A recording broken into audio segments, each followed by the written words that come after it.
Assalamualaikum warahmatullahi wabarakatuh. Perkenalkan, nama saya Siva Anissa dari Prodi Manajemen Fakultas Ekonomi dan Bisnis. Di sini saya akan menjelaskan tentang jurnal umum, baik dari pengertian, tujuan, dan cara pembuatan.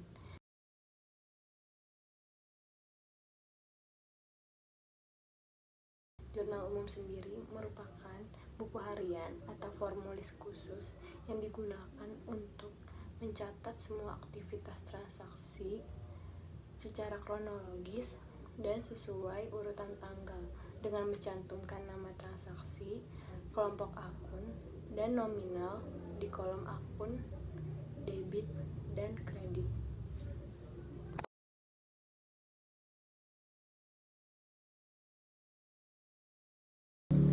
Kedua, saya akan menjelaskan tentang tujuan dibuatnya jurnal umum. Pertama, mengidentifikasi terhadap transaksi yang terjadi. Kedua, melakukan penilaian terhadap transaksi. Ketiga, mempermudah proses pemindahan dampak transaksi yang terjadi ke dalam sebuah akun sesuai transaksi.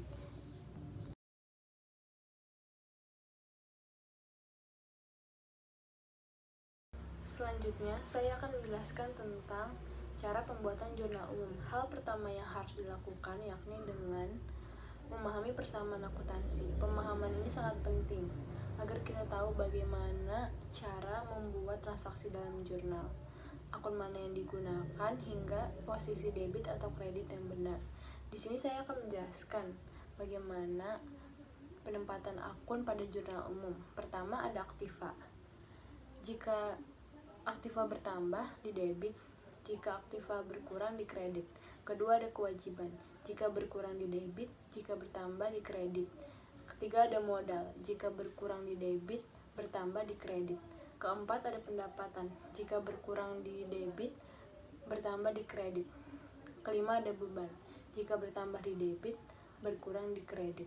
Kedua, tahapnya yakni kumpulkan dan identifikasi bukti transaksi seperti nota, faktur, hingga kwitansi. Ketiga, melakukan pencatatan jurnal umum.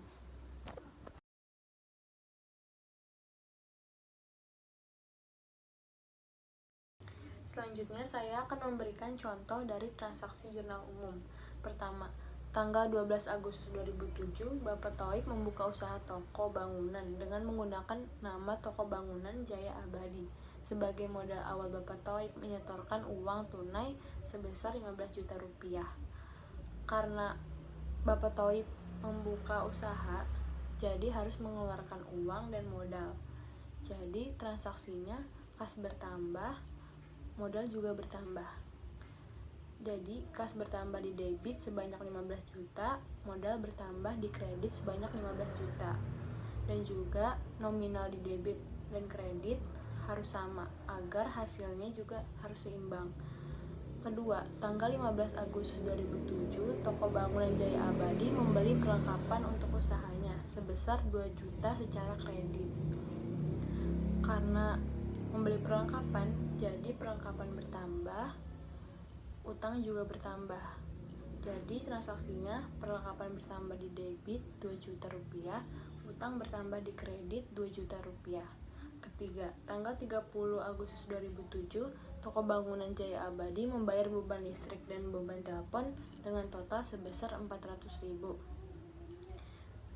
Jadi karena membayar beban listrik dan telepon bertambah, kas berkurang karena membayar. Jadi transaksinya beban listrik dan telepon bertambah 400.000, kas berkurang, kredit 400.000. Jadi jumlahnya di debit 17.400.000 dan di kredit 17.400.000. Jadi seimbang. Sekian dari saya, mohon maaf jika banyak kekurangan dalam penjelasan ini.